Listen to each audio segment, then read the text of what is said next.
सभी को नमस्ते। मेरा नाम नीरज अत्री है और आज के इस वीडियो में आप सबका स्वागत है। जैसा कि आप जानते हैं, हम यहाँ पर इस्लाम और मोहम्मद के बारे में चर्चा कर रहे हैं और ये उसका 33rd या 33वां पार्ट है। अभी तक मोहम्मद बिन अब्दुल्ला को हिजरत किए हुए 5 वर्ष हो चुके हैं। उसके हरम में अब 6 पत्नियाँ आ चुकी हैं। हम वहीं से आगे कंटिन्यू करेंगे और आज हम जिस लड़ाई की बात करने वाले हैं उसे इस्लाम की टर्मिनोलॉजी में गज़वाए खंदक कहा जाता है।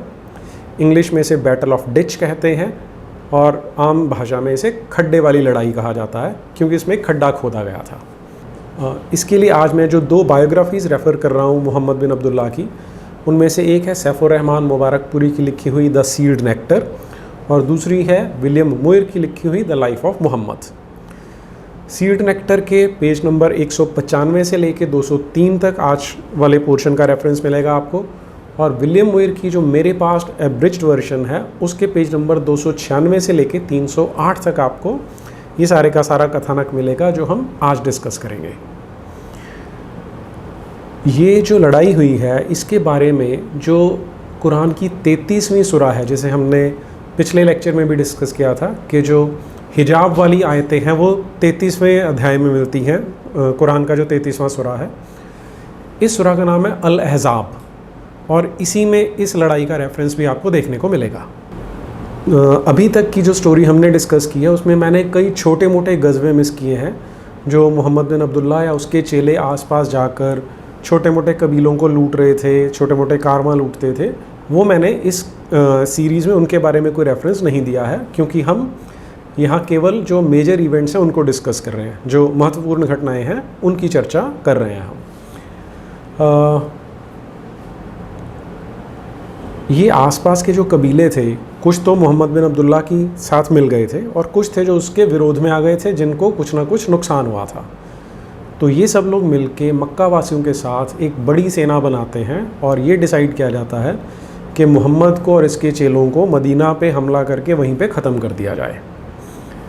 तो ये एक बड़ी आर्मी तैयार करते हैं, बड़ी सेना बनाते हैं हमले के लिए। लेकिन जैसा कि आज तक हमेशा होता आया था, मोहम्मद बिन अब्दुल्ला के जासूस मक्का में भी थे, तो उसको इन्फॉर्मेशन सारी पहले ही मिल जाती थी।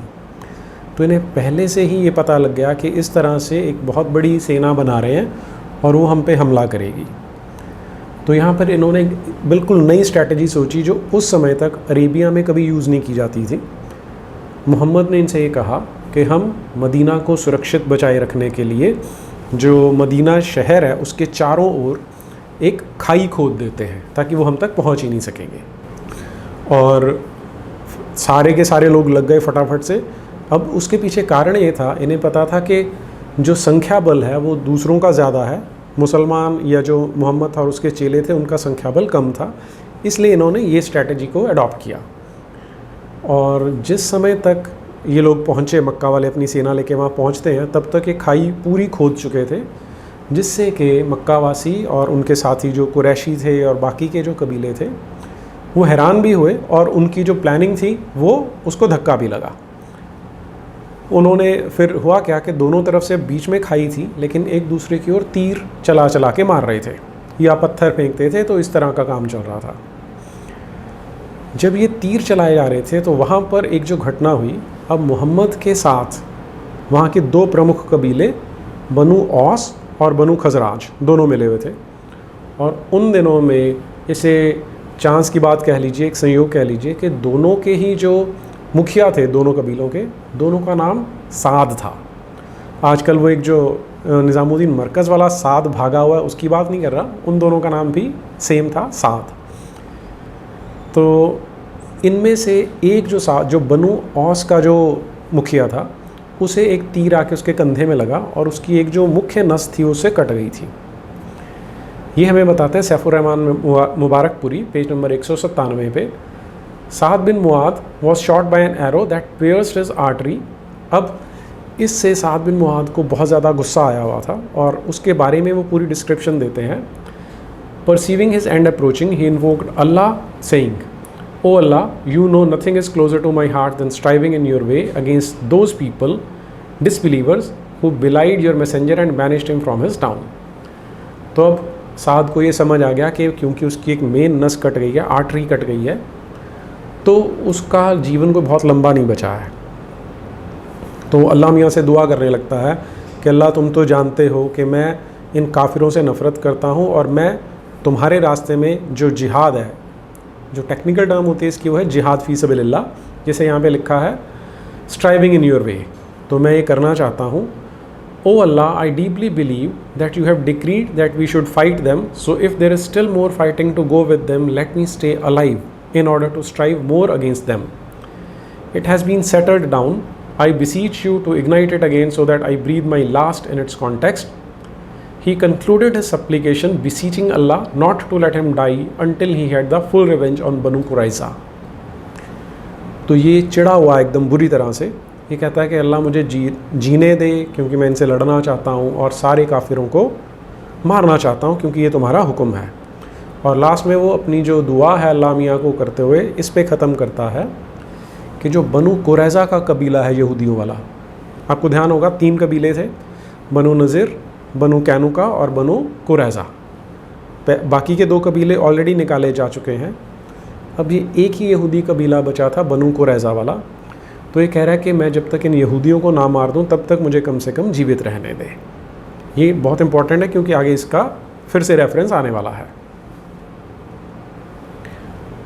और जैसा कि इस्लाम का एक रिवायत है कि जब भी इस तरह की कोई घटना घटती है तो ये जो कुरान वाला गॉड है अल्लाह नाम का, ये कुछ आयतें उतारता है। तो सैफुर रहमान मुबारकपुरी हमें पेज नंबर 198 पे ये बताते हैं कि इस लड़ाई के लिए जो 33वां अध्याय है उसमें बहुत सारी आयतें उतरती हैं। अब उन आयतों का कॉन्टेक्स्ट क्या है वो समझ लें कि जब ये खड्डा खोद रहे थे, चारों ओर खाई बना रहे थे, तो एक तरफ जिधर को ये बनु कुरैज़ा वाला कबीला है वहाँ से इनको डर था कि वहाँ से कहीं ऐसा ना हो कि यहूदी हमारे ऊपर हमला कर दें। तो इस रिज़ल्ट से जो ये आयतें हैं वो आपको इस कॉन्टेक्स्ट में समझ में आ जाएंगी। मैं उनको पढ़ना शुरू करता हूँ। ये सूरा अल-अहज़ाब चैप्टर नंबर 33 आयत नंबर 10 से शुरू कर रहा हूँ। जिस वक्त वह लोग तुम पर तुम्हारे ऊपर से आ पड़े और तुम्हारे नीचे की तरफ से भी पिल गए, और जिस वक्त उनकी कसरत से तुम्हारी आंखें खैरा हो गई थीं और खौफ से कलेजे मुंह को आ गए थे और अल्लाह पर तरह तरह के बुरे ख्याल करने लगे थे, यहाँ पर मोमिनों का इम्तिहान लिया गया था और खूब अच्छी तरह झंझोड़े गए थे। आपको यहाँ ध्यान ये देना है कि हमारे देश के लोग नॉर्मली ऐसा सोच लेते हैं कि कुरान में भी बहुत कोई अध्यात्म की बातें होंगी, अपने आप को सुधारने की, अपने अंदर की बुराइयों से लड़ने की बातें होंगी। लेकिन आप जब इन आयतों को पढ़ते हैं तो आपको ऐसी कोई चीज़ में दिखाई नहीं देगी। आगे चलते हैं। और जिस वक्त मुनाफिकीन और वह लोग जिनके दिलों में कुफ्र का मर्ज था कहने लगे थे कि अल्लाह ने और उसके रसूल ने जो हमसे वायदे किए थे वह सब बिल्कुल धोखे की टट्टी था। और जब उनमें का एक गिरोह कहने लगा था कि ए मदीना वालों, अब दुश्मनों के मुकाबले में तुम्हारे कहीं ठिकाना नहीं, तो बेहतर है कि अब भी पलट चलो। और उनमें से कुछ लोग रसूल से घर लौट जाने की इजाज़त मांगने लगे थे कि हमारे घर मर्दों से बिल्कुल खाली गैर महफूज पड़े हुए हैं। हालांकि वह खाली ना थे, वह लोग तो इसी बहाने से बस भागना चाहते थे। और अगर ऐसा ही लश्कर उन लोगों पर मदीने के एक राफ से आ पड़े और उनसे फसाद करने की दरख्वास्त की जाए तो ये लोग उनके लिए फ़ौरन आ मौजूद हों और उस वक्त अपने घरों में भी बहुत कम तवक्कुफ़ करेंगे। मगर ये तो जिहाद है। हालांकि उन लोगों ने पहले तो अल्लाह से अहद किया था कि हम दुश्मन के मुकाबले में अपनी पीठ ना फेरेंगे और अल्लाह के अहद की पूछताछ को एक ना एक दिन होकर रहेगी। ए रसूल, उनसे कह दो कि अगर तुम मौत का कत्ल के खौफ से भागे भी तो यह भागना तुम्हें हरगिज़ कुछ भी मुफीद ना होगा, और अगर तुम भागकर बच भी गए तो बस यही ना कि दुनिया में चंद रोज़ा और चैन कर लो। अब यहाँ पे जितना कॉन्टेक्स्ट है वो ये बता रहे हैं कि जो यहूदी कबीला था बनु कुरैज़ा वाला, वो इनसे अपने आप को अलग रखना चाहते थे कि अगर कुरैशी मदीना वालों पे हमला करते हैं तो ये कुरैशियों और मुसलमानों के बीच का किस्सा है, हम इसमें नहीं पढ़ना चाहते। तो इसके लिए अल्लाह मियाँ बता रहा है कि ये लोग तुम्हें धोखा दे रहे हैं, उसकी तुम चिंता नहीं करो। अब यहाँ पर ये जो बनु कुरैज़ा वाला कबीला था उनके लिए बड़ी प्रॉब्लम थी कि एक तो जो मोहम्मद और उसके चेले थे वो ऑलरेडी यहूदियों के अगेंस्ट हो चुके थे, यहूदियों के खुलेआम कत्ल कर रहे थे, तो यहूदी उनका साथ दें या ना दें इस पे वो चिंतित थे। अब मोहम्मद के लिए ये समस्या थी कि अगर पीछे से बनु कुरैज़ा वाले हमला कर देते हैं तो मुसलमान हार सकते थे। तो इसके लिए इन्होंने एक चाल चली। इनका एक साथी था नईम नाम का, जो कुरैशियों को भी जानता था और यहूदियों को भी जानता था। सबसे पहला काम क्या हुआ कि जो कुरैशी थे वो चाहते थे कि बनु कुरैज़ा वाले उनके साथ मिल जाएं, लेकिन कुरैज़ा वाले डरे हुए थे। तो जो बनु नज़ीर में से एक उनका मुखिया था हुए नाम का, जिन्हें इन्होंने निकाल दिया था मोहम्मद और उसके चेलों ने, वो आता है इनके पास बनु कुरैज़ा के पास और उन्हें कहता है कि हमारी ओर से लड़ाई करो, हम तुम्हारे साथ हैं, कि इतनी बड़ी सेना है कि हम मोहम्मद को और उसके चेलों को ख़त्म कर देंगे। तो शर्त ये होती है कि जो ये मुखिया है हुआ नाम का, ये बनु कुरैज़ा में आके रहेगा ताकि ये एक उनके लिए सुरक्षा की गारंटी बन जाएगा। मोहम्मद को जब ये खबर मिली तो उसने अपनी एक चाल चली। उसने अपना आदमी भेजा नईम नाम का, उन्हें स्पेशली समझाया कि जो लड़ाई है ये तो धोखेबाजी से जीती जाती है, तो कैसे भी कर इन दोनों का जो गठबंधन है उसे तोड़ दे। तो नईम बहुत स्मार्ट आदमी था। वो पहले जाता है बनु कुरैज़ा के पास, यहूदियों को समझाता है कि देखो कुरैशियों से इनका युद्ध है, तुम बीच में पंगा लोगे तो तुम फंस सकते हो। ऐसा ना हो कि वो तो आपस में लड़के निपट जाएं और अगर मोहम्मद वगैरह जीत गए तो फिर तुम्हारे लिए प्रॉब्लम आ जाएगी। तो इसलिए अगर कुरैशी तुम्हारे पास आएँ तो उनको कहना कि हमें अपने कुछ आदमी यहाँ पर गारंटी के रूप में दो कि अगर तुमने हमारे साथ धोखा किया तो हम तुम्हारे आदमियों को मार देंगे। यहूदियों को बात ठीक लगी, पसंद आई उन्हें, तो उन्होंने डिसाइड कर लिया कि वो ऐसा ही करेंगे। इसके बाद ये नईम जाता है कुरैशियों के पास। उन्हें कहता है कि जो यहूदी हैं वो मोहम्मद के साथ मिल चुके हैं और उनकी प्लानिंग ये है कि तुमसे कुछ कुरैशियों को होस्टेज या गारंटी के रूप में मांग लेंगे और फिर उनका कत्ल कर देंगे। तो अगर तुमने उनसे दोस्ती करनी है, अगर वो तुमसे हॉस्टेज मांगे, गारंटी के लिए कुछ लोग मांगे, तो समझ आना कि वो मोहम्मद से मिले हुए हैं। तो यही हुआ। जब कुरैशियों ने अपने मैसेंजर उनके पास भेजे कि तुम हमारे साथ मिलो, तो उन्होंने कहा कि हम तुम्हारे साथ मिलने को तैयार हैं, लेकिन हमें कुछ अपने लोग गारंटी के रूप में दे दो। अब कुरैशी समझ गए कि इसका मतलब जो यहूदी हैं वो मोहम्मद और उसके चेलों से मिल गए हैं। तो एज अ रिज़ल्ट ये दोनों आपस में एक नहीं हो सके। तो यहाँ मोहम्मद की एक चाल कामयाब हो गई। अब दूसरा क्या हुआ, जब इन्होंने आके घेर लिया तो वो अंदर सुरक्षित थे, उनके पास खाने पीने का सब सामान था। ये बाहर से आए थे, इनके पास खाने पीने का सामान धीरे धीरे ख़त्म होने लगा। और फिर एक दिन शाम को क्या हुआ, बहुत तेज़ आंधी तूफ़ान आया, जिसके कारण इनका जो शिविर था, इनके जो टेंट थे वो उड़ गए, जो भट्टियाँ जलाई हुई थी, जो तंदूर जला रखे थे वो बुझ गए, बर्तन इधर उधर बिखर गए। तो जिससे इनका जो मनोबल था वो कम हो गया और अल्टीमेटली जो अबू सुफियान इनका जो नेता था उसे लगा कि अब यहाँ पर रुकने का कोई फ़ायदा नहीं है। तो उन्होंने वहाँ पे लड़ाई छोड़ के यहाँ से वापस मक्का की ओर चले गए। अब लड़ाई ख़त्म हो गई, लेकिन सारे जो मोहम्मद और उसके जितने चेले थे वो सब तो लड़ाई के लिए तैयार थे पूरी तरह से। तो जब इन्होंने देखा कि जो कुरैशी हैं वो वापस चले गए हैं, तो अब सब लोग ये प्लान कर रहे थे कि अब हम आराम कर सकते हैं, अपना रिलैक्स हो सकते हैं, और सारे अपने अपने घरों को चले गए। तो अब एक नया ट्विस्ट आता है कहानी में कि मोहम्मद जब अपने घर पे गया है तो उसकी जो एक पत्नी थी उम्म सलमा, वो उसके कमरे में बैठा था। तो उसके पास अल्लाह मियाँ का जो फ़रिश्ता है जिब्रील नाम का, वो प्रकट हो जाता है। और वो क्या कहता है ये मैं आपको पढ़ के बताता हूँ उसमें। What have you laid aside your armor, while as yet the angels have not laid theirs aside? Arise, go up against the Qurayza. Behold, I go before thee to shake the foundations of their stronghold. तो जो जिब्रील है वो आके मोहम्मद बिन अब्दुल्ला को डांटता है कि ये तुम क्या कर रहे हो, तुमने अपना बख्तरबंद उतार दिया, जबकि अभी जो अल्लाह के फ़रिश्ते हैं उन्होंने तो उतारा नहीं है। तो फ़ौरन जाके बनु कुरैज़ा पे हमला करो, मैं इतने सारे फ़रिश्ते अपने साथ लाया हूँ, तो पहले मैं आगे जा रहा हूँ ताकि मैं उनकी जड़ों को हिला सकूँ। तो अब मोहम्मद बिन अब्दुल्ला ने पूरे मदीना में मैसेज भेज दिया कि सारे इकट्ठे हो जाओ कि अब हमने बनु कुरैज़ा पे हमला करना है।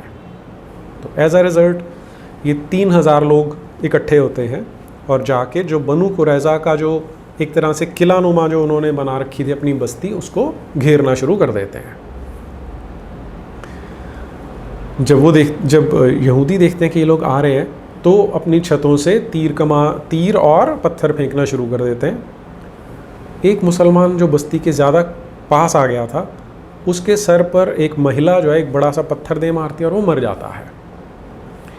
अब चारों ओर से घेर लिए गए हैं, इनका रसद पानी काट दिया। अब अंदर उनके पास खाने पीने को था तो सही यहूदियों के पास, लेकिन वो धीरे धीरे ख़त्म होना शुरू हो जाता है क्योंकि ये घेराबंदी अब 2-3 हफ्ते तक चल पड़ती है। विलियम मुइर के अनुसार ये घटना सन 626 के मार्च की है, यानी 5-6 वर्ष हो चुके हैं इसे मदीना में आए हुए, मोहम्मद को मदीना में आए हुए। तो अब जो यहूदी हैं वो परेशान होना शुरू हो जाते हैं, तो वो बोलते हैं कि आप हमारा कोई साथी भेजो, हम कुछ संधि के बारे में विचार कर सकते हैं। तो मोहम्मद अपने एक आदमी को भेजता है जिसका नाम है अबू लुबाबा। वो उनके पास जाता है तो वहाँ पर जो यहूदियों की महिलाएं हैं वो भी दुखी हैं, उनके बच्चे भी रो रहे हैं, खाने पीने को सामान नहीं है। तो अबू लुबाबा का मन थोड़ा सा पसीज जाता है। सब लोग उससे पूछ रहे होते हैं कि भाई अब क्या करें, क्या हो सकता है। तो अबू लुबाबा को पता था कि मोहम्मद और उसके चेलों ने डिसाइड कर लिया कि इनको मारना है, तो वो उनकी सहायता थोड़ी सी करने के लिए उनको इशारा कर देता है कि तुम्हें मार दिया जाएगा, जिसमें वो ये मैसेज देना चाहता था कि अगर लड़ सकते हो तो लड़ लो, बचना तो तुमने नहीं है। तो ये कह के वो वहाँ से बाहर आ जाता है। अब इससे पहले कि मैं आगे बढ़ूँ, ये जो सैफुर रहमान मुबारकपुरी वाली जो किताब है वो इसे कैसे बताती है, आप उसे भी समझिए, आपको ट्रिक समझने हैं यहाँ पर। वो इसी घटना को कैसे पेश करता है कि यहूदियों ने अपने पत्नी और बच्चों को वो ज़बरदस्ती बोला कि तुम रोना शुरू करो ताकि अबू लुबाबा पसीज जाए। इस तरह से यहूदियों को चालबाज दिखाया जाता है और जो मोहम्मद और उसके चेले उनको भोला भाला दिखाने की कोशिश की जाती है।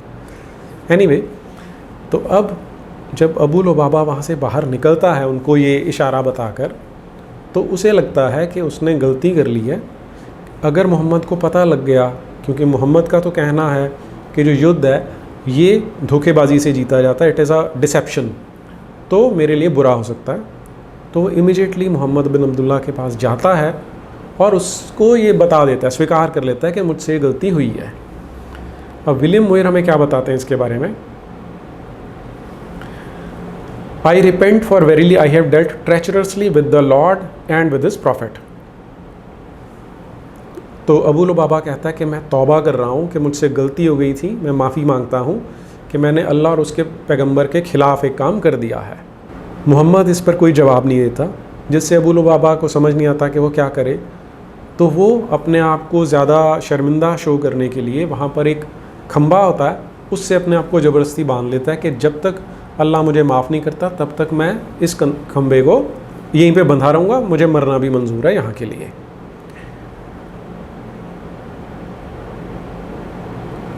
अब इसी स्थिति में वो कई दिनों तक बंधा रहता है और फिर एक दिन मोहम्मद उसको माफ़ कर देता है। और कमाल की बात यह है कि आज भी जो मदीना में मस्जिद है वहाँ पर ये तौबा वाला खंबा लोगों को दिखाया जाता है कि यहाँ पर वो बंधा हुआ बैठा था। अब अल्टीमेटली होता क्या है कि जो यहूदी हैं वो आत्मसमर्पण करने के लिए तैयार हो जाते हैं, लेकिन वो कहते हैं कि आप ऐसा करो कि हमारे जो साथी हैं, जैसे बनु औस का जो कबीला था वो उनका पुराना साथी होता था, तो उन्होंने कहा कि आप उनसे कहो कि वो हमारे बारे में डिसीजन ले लें। तो इस बात को एक्सेप्ट कर लिया जाता है।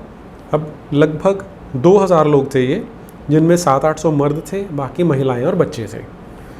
तो मोहम्मद बिन अब्दुल्ला अपने ख़ास लोगों को भेजता है वहाँ पर, जो सारे मर्दों को उनके हाथ पैर बांध के एक बड़े हॉल में बंद कर देते हैं। महिलाओं और बच्चों को दूसरी साइड पे बंद कर दिया जाता है, उन्हें खाने पीने का सामान दे देते हैं रात भर के लिए।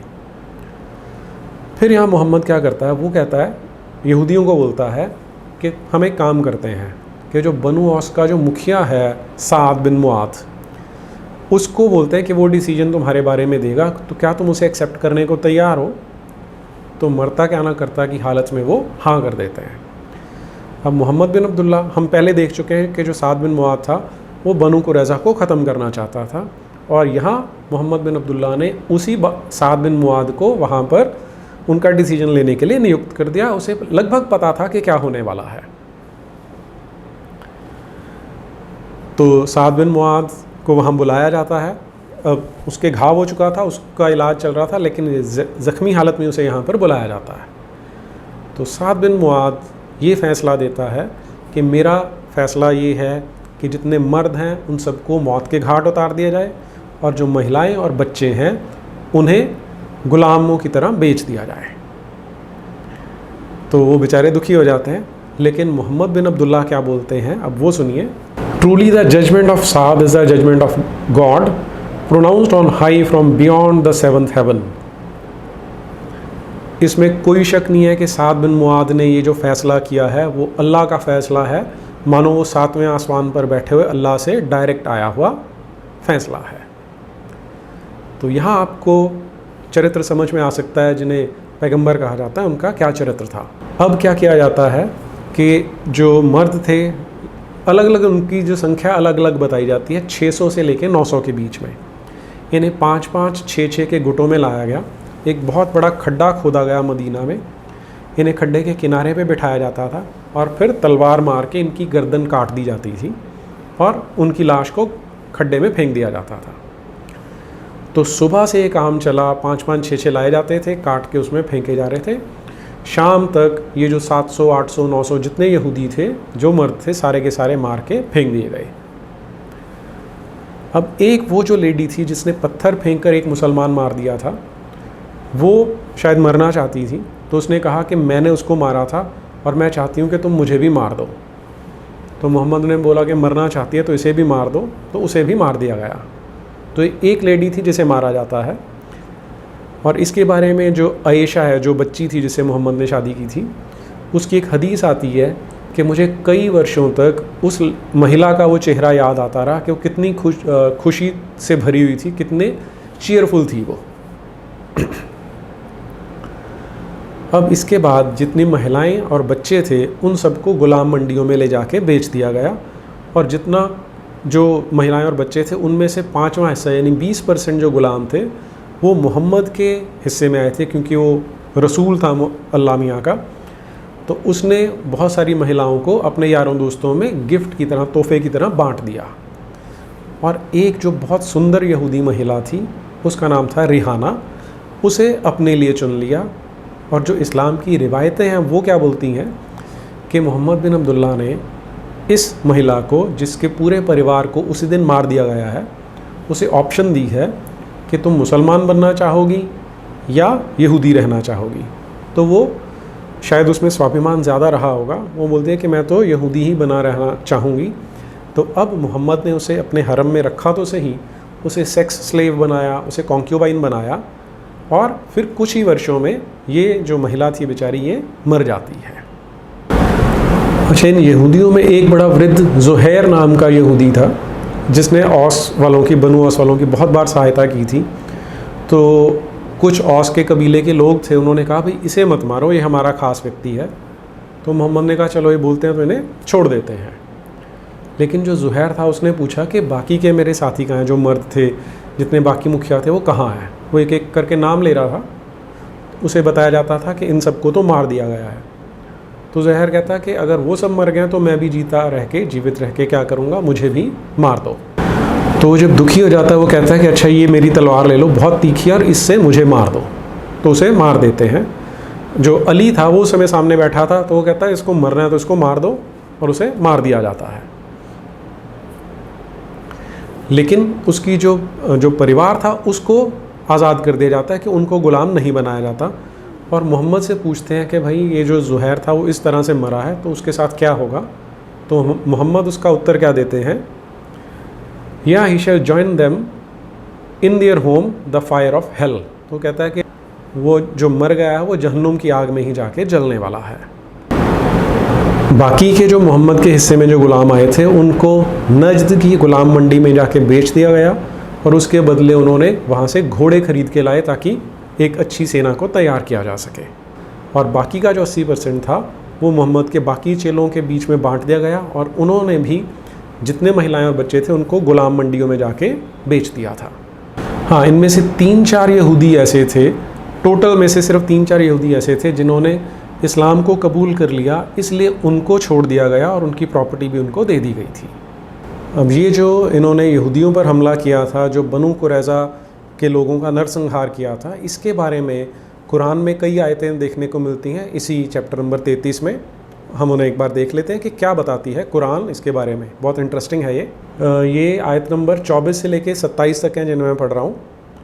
ये इम्तिहान इसलिए था ताकि खुद सच्चे ईमानदारों को उनकी सच्चाई की जज़ाए खैर दे, और अगर चाहे तो मुनाफिकीन की सज़ा करे, या अल्लाह उनकी तौबा कबूल फरमाए। इसमें शक नहीं कि अल्लाह बड़ा बख्शने वाला मेहरबान है। और अल्लाह ने अपनी कुदरत से काफिरों को मदीने से फेर दिया और वह लोग अपनी झुंझलाहट में फिर गए और इन्हें कुछ फ़ायदा भी ना हुआ, और अल्लाह ने अपनी मेहरबानी से मोमिनीन को लड़ने की नौबत ना आने दी, और अल्लाह तो बड़ा ज़बरदस्त गालिब है। आगे यहूदियों के बारे में 2 आयतें आती हैं। और अहले किताब में से जिन लोगों बनु कुरैज़ा ने उन कुफ़ार की मदद की थी, अल्लाह उनको उनके किलों से बेदखल करके नीचे उतार लाया और उनके दिलों में तुम्हारा ऐसा रौब बैठा दिया कि तुम उनके कुछ लोगों को कत्ल करने लगे और कुछ को कैदी और ग़ुलाम बनाने लगे, और तुम ही लोगों को उनकी ज़मीन और उनके घर और उनके माल और उस ज़मीन का अल्लाह ने मालिक बना दिया जिसमें तुमने कदम तक नहीं रखा था, और अल्लाह तो हर चीज़ पर कादिर वतवाना है।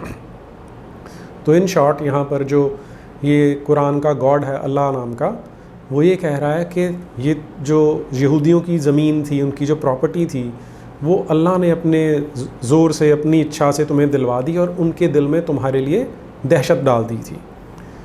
तो इस तरह से जो अल्लाह मियाँ हैं उन्होंने मोहम्मद बिन अब्दुल्ला यानी अपने रसूल की और उसके चेलों की सहायता की है कि पहले तो जो कुरैशी थे वो बिना लड़े ही डर के भाग गए, ये भी अल्लाह ने किया, और फिर अल्लाह ने ही तुम्हें ऑर्डर दिया कि तुम उनको उनके कत्ल भी कर दो, मर्दों के, और महिलाओं और बच्चों को कैदी बना लो। आज के लिए इतना ही। नमस्ते।